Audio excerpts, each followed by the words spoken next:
નમસ્કાર મિત્રો, નમસ્તે. યુટ્યુબ ચેનલ પર આપનું હાર્દિક સ્વાગત છે. રોડ સેફટી માટે આપણે એક લેક્ચર મૂકી દીધો છે. હવે આજે બીજો લેક્ચર એનો શરૂ થવાનો છે.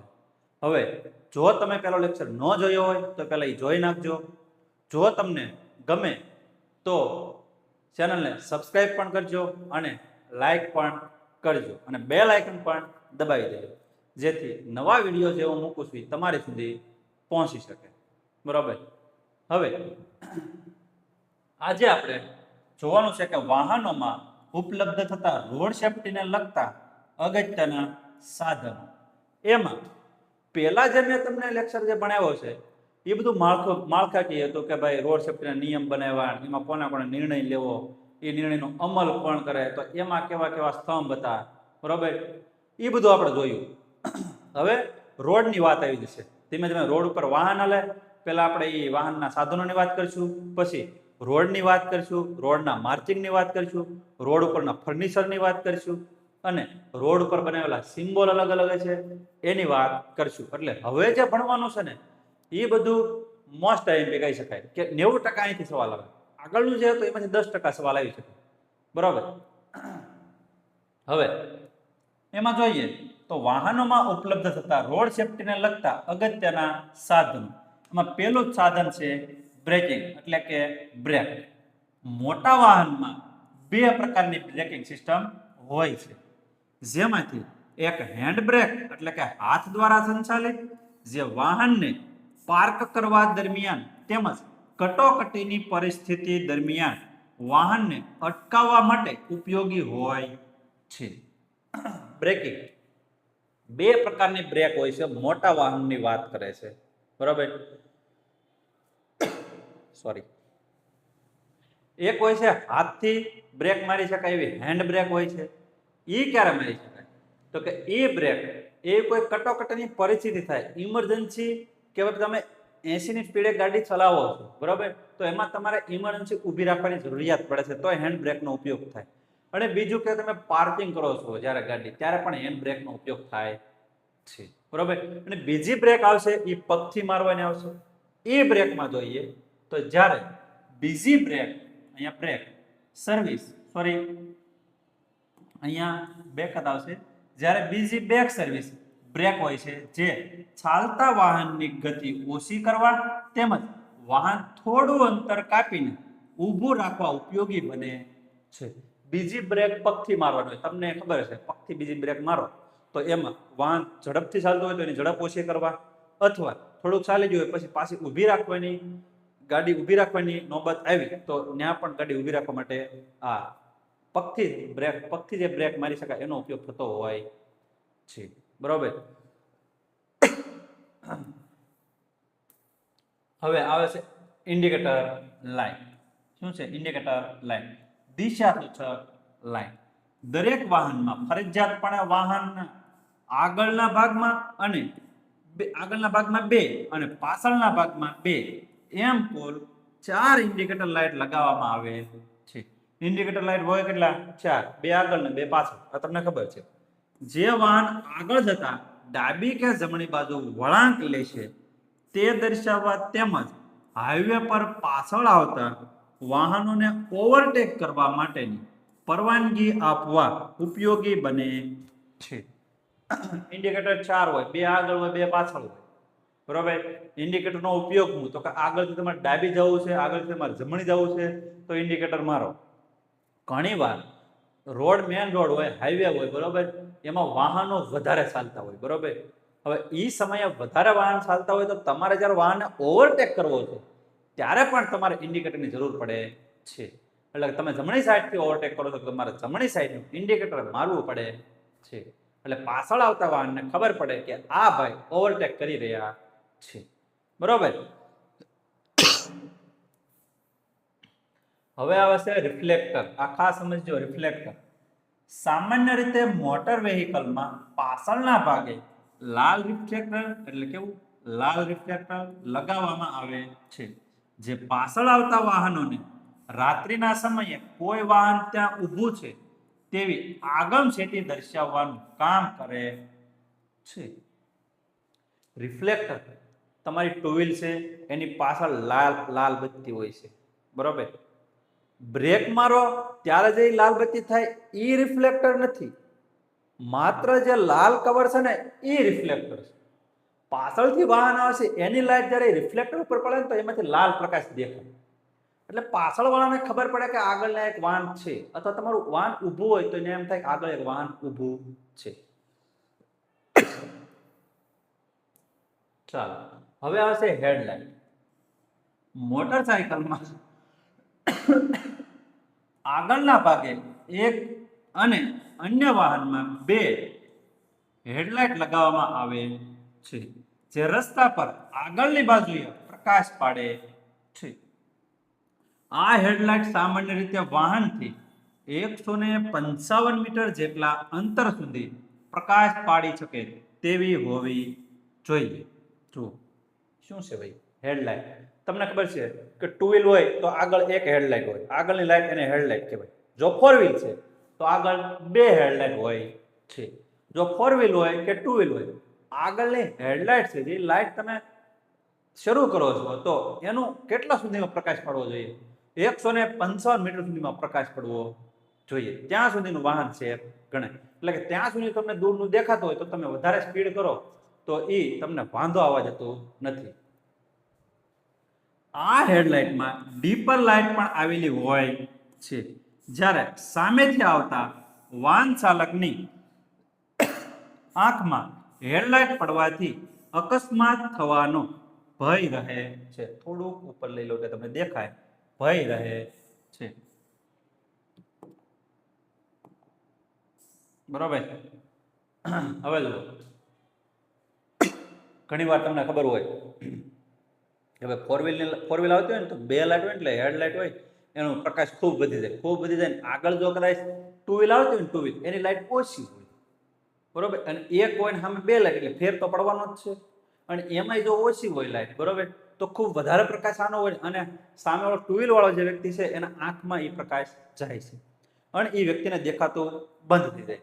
તો એવા સમયે ગાડીનો કંટ્રોલ વિખાતા તો ફોર વ્હીલર અથડામણ પણ થઈ શકે છે, બરોબર. તો એ સમયે આ જે ફોર વ્હીલ વાળો છે એને હેડલાઇટની જગ્યાએ ઉપર ડીપર લાઇટ છે એ શરૂ કરવાની હોય છે, જેથી અકસ્માત થવાનો ભય ઓછો રહેતો હોય છે. એ ડીપર લાઇટ જે હેડલાઇટ હોય જે છે એની ઉપર આવેલી હોય છે. ચલો ટેલ લાઇટ આગળ આપણે જોયું ને રિફ્લેક્ટર, એમાં જે લાલ લાઇટ થાય ને એ તાર ટેલ લાઇટ. વાહનમાં પાછળના ભાગે લાલ રંગની ટેલ લાઇટ આવેલી હોય છે. આ ટેલ લાઇટ પાછળથી આવતા વાહનોને પોતાની હાજરી સૂચવવા ઉપયોગી સાબિત થાય છે. જ્યારે વાહન ચાલક બ્રેક લગાવે ત્યારે પણ આ ટેલ લાઇટ ચાલુ થવાથી વાહન ચાલકે બ્રેક લગાવવી છે તેવું પાછળથી આવતા વાહનને સૂચવવા ઉપયોગી બને છે. હવે જુઓ, ટેલ લાઇટ કોને કહેવાય? તો કે જ્યારે તમે બ્રેક લગાવો એટલે પાછળની લાલ લાઇટ થાય એને ટેલ લાઇટ કહેવાય, બરોબર. અને હવે ઘણીવાર આ જે વાહન ઊભું હોય તો પણ તમને ખબર પડી જાય રિફ્લેક્ટર, કારણ કે જે રેડ છે એ રિફ્લેક્ટર છે, અંદરની લાઇટ થાય છે એ સફેદ હોય પણ બહારથી તો લાલ જ દેખાવ ને, કારણ કે કવર લાલ છે, બરોબર. તો એ જે લાઇટ થાય એટલે એ કહેવાય ટેલ લાઇટ, અને લાલ જો લાઇટ ન થાય ડાયરેક્ટ રિફ્લેક્ટર થાય તે એ તો રિફ્લેક્ટર, બરોબર.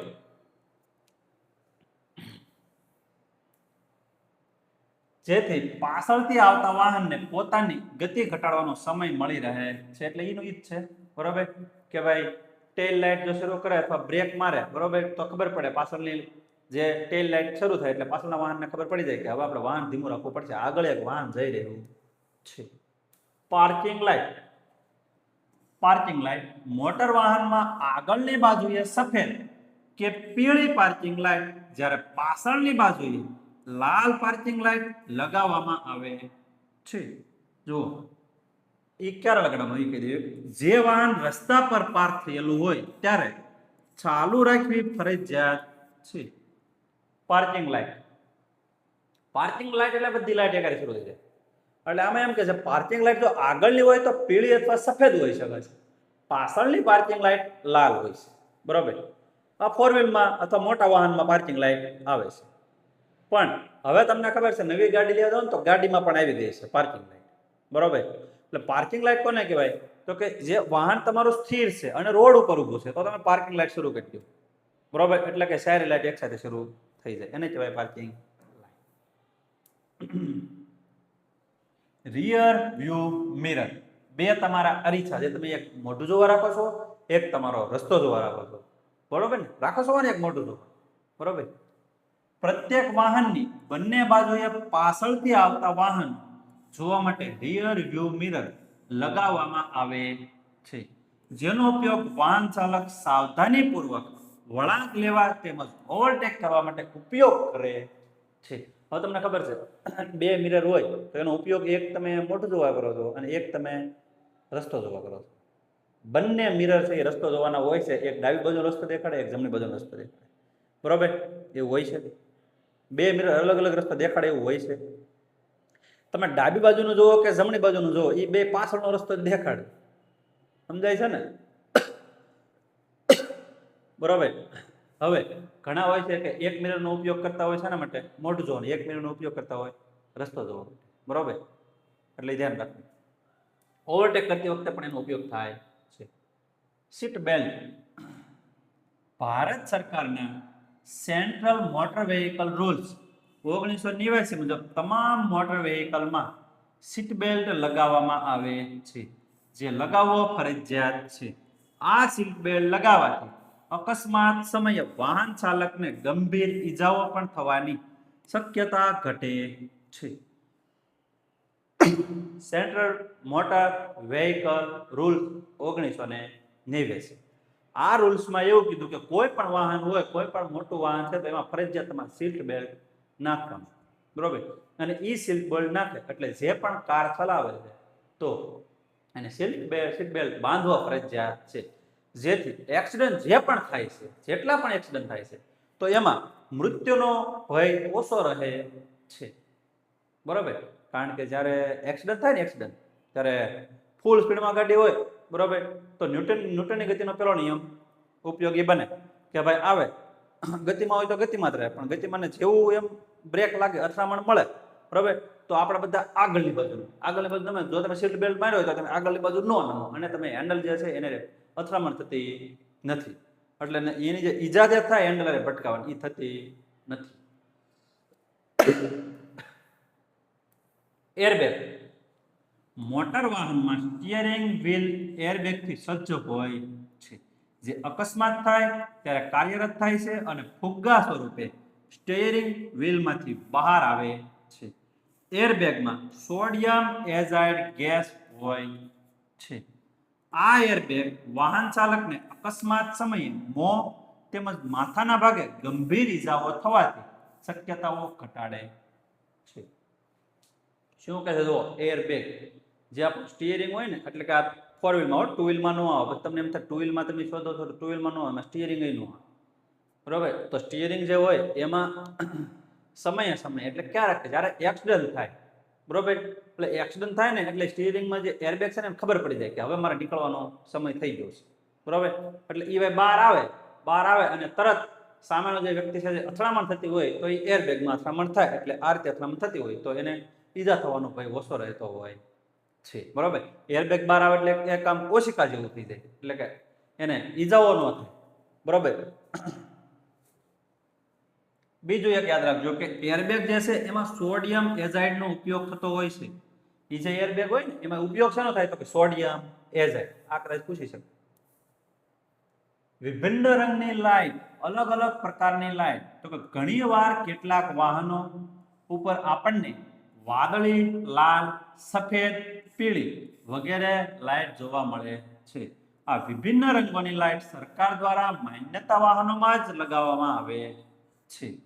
કેન્દ્ર અને રાજ્ય સરકાર દ્વારા અધિકૃત વાહનો જેવા કે પોલીસ વિભાગના અધિકારી દ્વારા ઉપયોગમાં લેવાતા વાહનો તેમજ એમ્બ્યુલન્સ પર ઝબૂકતી લાલ કે વાદળી રંગની લાઇટ હોય છે.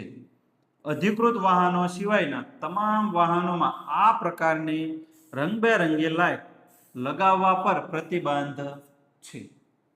જુઓ, વિભિન્ન રંગની અલગ અલગ લાઇટ, વિભિન્ન રંગની અલગ અલગ લાઇટ કોના પર લગાવવામાં આવે છે? તો કે સરકાર માન્ય જે વાહનો હોય ને એની ઉપર જ તે આ કલરની લાઇટ હોવી જોઈએ. એમાં લાલ લાઇટ હોય, સફેદ હોય, પીળી હોય, વાદળી હોય. બરોબર, એ ત્રણે ત્રણ છે. એમાં કોઈમાં બે પ્રકારની હોય, અલગ અલગ પ્રકારની લાઇટ શરૂ થતી હોય છે. તો એમાં સરકાર દ્વારા એ માન્યતા પ્રાપ્ત વાહન હોય, જેમ કે પોલીસનું વાહન છે, એમ્બ્યુલન્સનું વાહન છે, બરોબર, કે પછી આગ ઓલવવા માટેનું વાહન છે. બરોબર, આ બધામાં જે આ બધા વાહન જે છે ને બધા તાત્કાલિક વાહન છે. આપણે આગળ જોયું તો એ બધા સરકાર માન્ય વાહન છે. તો એમાં આવી અલગ અલગ પ્રકારની લાઇટ થતી હોય છે. પણ એ મારી તમારી જેવાને જો આ લાઇટ મૂકવી તો મૂકી શકાતી નથી. પૈસા તમારી પાસે અઢળક છે, પણ તમને એમ થાય કે મારે પણ એ લાલ પીળી લાઇટ કરવી છે, નહીં, તો તમને મળશે નહીં. તમને મળશે માત્ર સરકારી નોકરી. જો તમે આ લેક્ચર સંપૂર્ણ રીતે જોઈશો અને ધ્યાન દઈ દેશો તો તમે કંડક્ટર અવશ્ય બનશો.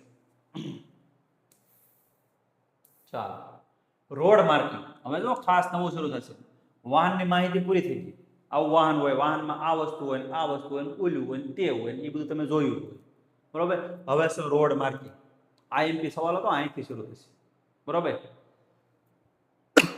જોઈએ એમાં માર્ગ પરિવહનને સલામત, સરળ અને સુવિધાજનક બનાવવા હેતુ રસ્તાઓ પર ચેતવણીરૂપ તેમજ દિશા નિર્દેશક માર્ગ ચિહ્નો અંકિત કરવામાં આવે તો તેને રોડ માર્કિંગ તરીકે ઓળખવામાં આવે છે. કોને કહેવાય રોડ માર્કિંગ? તો કે માર્ગની સલામતી,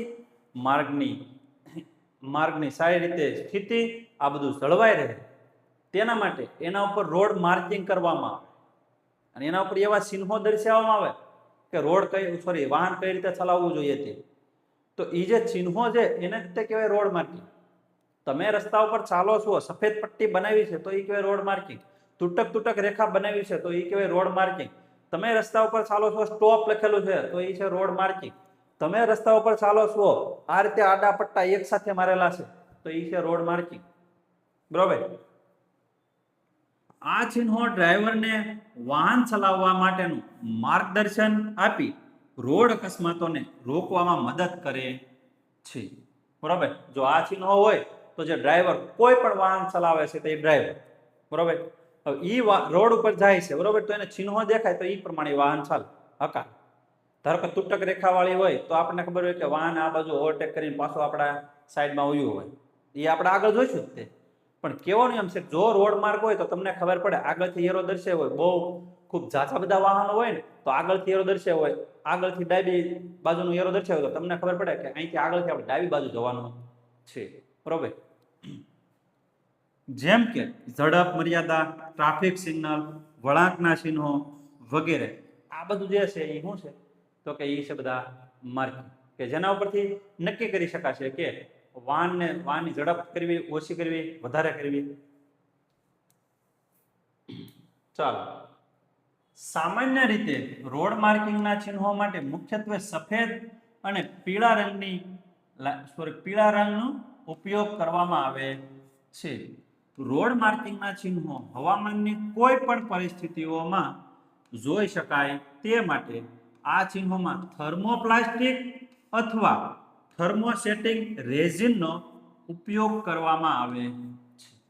તમે રોજ રોડ ઉપર ચાલો છો, રોજ રસ્તા ઉપર ચાલો છો, પણ તમને એ નહીં ખબર હોય કે આજે સફેદ પટ્ટી શેની બનેલી છે. બરોબર, તો એ જે પટ્ટી જે છે એ થર્મોપ્લાસ્ટિક અથવા થર્મોસેટિંગની બનેલી હોય છે. આખું જોઈએ, એક થર્મોપ્લાસ્ટિકની બનેલી હોય અથવા થર્મોસેટિંગ રેઝિનની બનેલી હોય છે. અને બીજું શું કીધું છે કે મોટા ભાગે જો માર્કિંગમાં ઉપયોગ થતો હોય તો એક સફેદ કલર અને એક પીળો કલર. હવે સફેદ કલર ક્યાં ઉપયોગ થાય છે, પીળો કલર ક્યાં ઉપયોગ થાય છે, એ આપણે હવે ભણીશું. જો અલગ અલગ કલર, ક્યાં કયો કલર લગાડવામાં આવે છે એ જોઈએ આપણે કે ભાઈ રોડ માર્કિંગના રંગો અને તેના મુખ્ય અર્થ. આ રંગ, આ એના મુખ્ય અર્થ અને એની ટૂંકી સમજૂતી આપણે જોઈએ. તો પહેલો રંગ છે સફેદ રંગ, જેમાં રસ્તા પર સૌથી વધુ વપરાતો રંગ વધુ સ્પષ્ટ દેખાવા માટે. આ સફેદ રંગ જે છે ને સૌથી સ્પષ્ટ અને વધારે વપરાતો રંગ છે. બરોબર, પીળો રંગ પટ્ટી ઓળંગવાની સખત મનાઈ છે અને પાર્કિંગ પ્રતિબંધ અને ટ્રાફિક નિયંત્રણ દર્શાવે છે.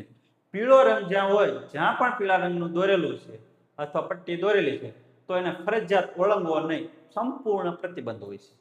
બરાબર, ઓળંગે નહીં એટલે પોતાના રસ્તા ઉપર ચાલવું, પોતાની સાઈડમાં જ હાલવાનું રહેશે, જ્યાં પીળી લાઈન હોય ત્યાં. આગળ જોઈશું આપણે ડિટેલમાં. વાદળી રંગ, વાદળી રંગ ક્યાં હોય તો કે ખાસ BRTS બસ લેન માટે અન્ય વાહનોને આ લેવામાં એટલે આ લેનમાં, આ લેન એટલે રસ્તો, આ લેનમાં ચલાવવાની કે ઊભા રહેવાની મનાઈ છે. એટલે વાદળી રંગ જો હોય, તમને ખબર છે મોટા સિટી હોય, અમદાવાદ છે, બરોબર, સુરત છે, કે પછી BRTS ચાલતી હોય તે મોટા સિટી, બરોબર. હવે ત્યાં BRTS વાળી જે જગ્યા હોય ને તો ત્યાં છે ને કયો રંગ હોય, વાદળી રંગ દોરેલો, એટલે વાદળી રંગની પટ્ટી દોરેલી હોય, બરાબર. એટલે વાદળી રંગ દોરેલું હોય એટલે અહીંયા સમજી જવાનું અહીંયા BRTS ચાલતી છે, આપણું વાહન ત્યાં ચલાવી શકાય નહીં. એટલે કે તમે મારીને તમારી જેવા વાહન ઉપર ત્યાં પ્રતિબંધ હોય છે. હવે લીલો રંગ, સાયકલ અને પગપાળા ચાલનારાઓ માટેની ખાસ જગ્યા કે લેન દર્શાવે છે. હવે જો લીલો રંગ ક્યાં હોય ખબર છે, જે રસ્તો છે એની સાઈડમાં લીલા રંગની પટ્ટી હોય તો ત્યાં એવું સમજવાનું કે આ લીલા રંગની પટ્ટી તમે બટો છો તો ત્યાં તમે સાયકલ ચલાવી શકો છો અથવા તમે ચાલી શકો છો, એવું દર્શાવે છે, બરાબર. લાલ અને જાંબલી રંગ તો કે વધારે જોખમી જગ્યાઓ અને 4 રસ્તાઓ પર અકસ્માતનો ભય દર્શાવે છે. એક તો લાલ અને જાંબલી રંગ, આ બે રંગ એવા છે કે અકસ્માત થવાનો ભય હોય આગળ એવી જગ્યા હોય, બરોબર. તો એવી જગ્યાએ લાલ અને જાંબલી રંગના કાંઈ સિમ્બોલ બનાવવામાં આવે છે અથવા એનાથી રંગીન કરવામાં આવે છે. ચાલો જોઈએ આપણે ભારતમાં રોડ માર્કિંગનું નિયમન ઇન્ડિયન રોડ કોંગ્રેસ એટલે કે IRC દ્વારા કરવામાં આવે છે. આ મોસ્ટ આઈએમપી પ્રશ્ન બની શકે છે, બરાબર. કે ભારતમાં જે રોડ માર્કિંગ થાય છે એનું નિયમન કઈ સંસ્થા કરે છે તો કે ઇન્ડિયન રોડ કોંગ્રેસ, નહીં કે ઇન્ડિયન નેશનલ કોંગ્રેસ, બરાબર. એઓ હ્યુમ દ્વારા તમને ખબર છે 1985માં ઇન્ડિયન નેશનલ રોડ કોંગ્રેસની સ્થાપના, ઇન્ડિયન નેશનલ કોંગ્રેસની સ્થાપના થઈ હતી. આ ઈ નથી, આ છે ઇન્ડિયન રોડ કોંગ્રેસ, બરાબર. India Road Congress, Indian Road Congress, અહીંયા આવશે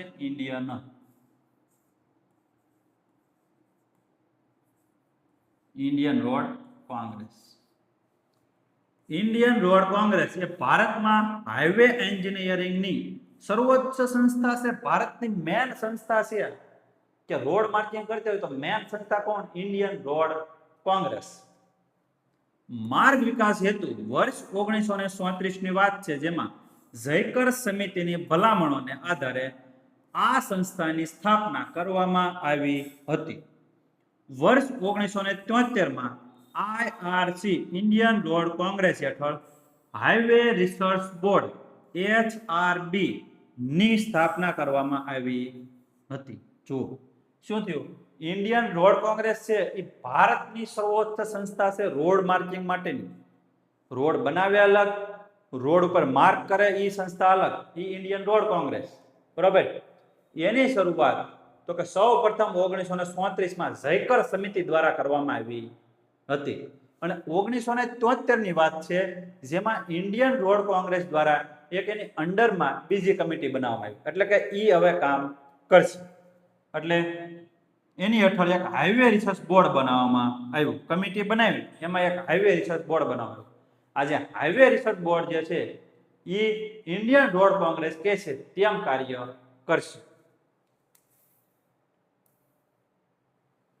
રોડ માર્કિંગ માટે મુખ્યત્વે કયા રંગનો ઉપયોગ કરવામાં આવે છે?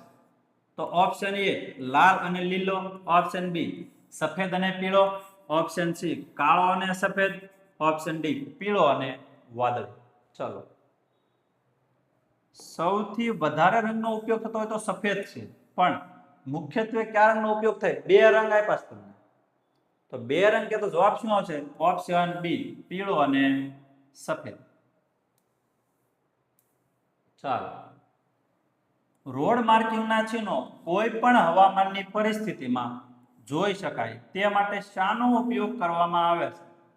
કોઈ પણ પરિસ્થિતિ હોય, વાદળછાયું વાતાવરણ હોય, શિયાળો હોય કે ઉનાળો હોય કે ચોમાસું હોય, ગમે એવું વાતાવરણ હોય તો તો એ રોડ ઉપરના જે માર્ક કરેલી સફેદ અને પીળી લાઈન હોય કે વાદળી લાઈન હોય તો એ કોઈ કાઢી શકતું નથી, કોઈ વાતાવરણને લીધે. તમને ખબર હોય ઘણીવાર રોડ ઘસાઈ જાય છે પણ રસ્તા ઉપર જે બનાવેલી રેખાઓ જે છે એ જતી નથી. તો એ શેની બનેલી હોય છે? તો ઓપ્શન છે સિમેન્ટ કે ડામરની, ઓપ્શન બી ઓઇલ પેન્ટ અને વોટર કલરની, ઓપ્શન સી થર્મોપ્લાસ્ટિક અથવા થર્મોસેટિંગ રેઝિન, કે ઓપ્શન ડી સામાન્ય રેડિયમ પટ્ટી. ચાલો જવાબ શું બનશે?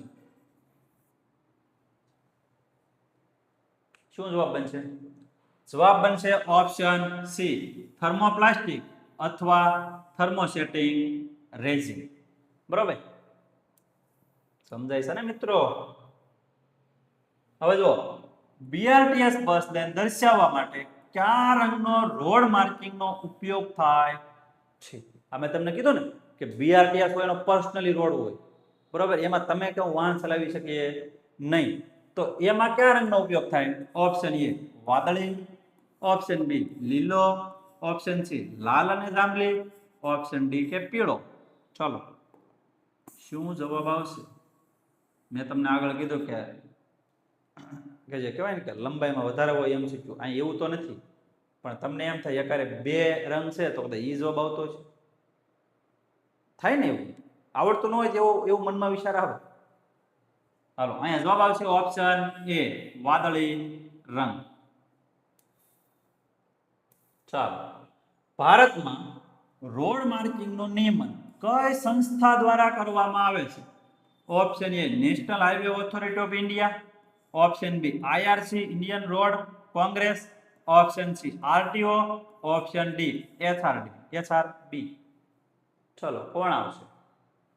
શું જવાબ આવશે? જવાબ શું આવશે? જો મિત્રો તમને લેક્ચરમાં મજા આવતી હોય તો ચેનલને સબસ્ક્રાઇબ કરજો અને બેલ આઇકન પણ દબાવી દેજો, જેથી આપણે જે રોડ સેફટી માટે હજી પાછા 2-3 ભાગ જે આવશે તો એ પણ તમારી પાસે એની નોટિફિકેશન પહેલા પહોંચી શકે. ચલો આનો જવાબ આવશે option B Indian Road Congress. ચલો, ઇન્ડિયન રોડ કોંગ્રેસ ની સ્થાપના કઈ સમિતિની ભલામણોના આધારે કયા વર્ષમાં થઈ હતી? કઈ સમિતિ અને કઈ ભલામણ, કઈ સમિતિ અને કઈ સાલમાં ઇન્ડિયન રોડ કોંગ્રેસની સ્થાપના થઈ હતી? ચાલો એ તમારે કહેવાનું છે. બે પ્રશ્નો એક સાથે છે. એમાં ઓપ્શન એ 1937 માં જયકર સમિતિ, ઓપ્શન બી 1973 માં હાઈવે સમિતિ, કે ઓપ્શન સી વર્ષ 1947 માં મહેતા સમિતિ, કે ઓપ્શન ડી વર્ષ 1950 માં પટેલ સમિતિ. ચાલો ચલો મારા કંડક્ટર મિત્રો, જવાબ શું આવશે? શું જવાબ બનશે? જવાબ આવશે ઓપ્શન એ 1934 માં જયકર સમિતિ.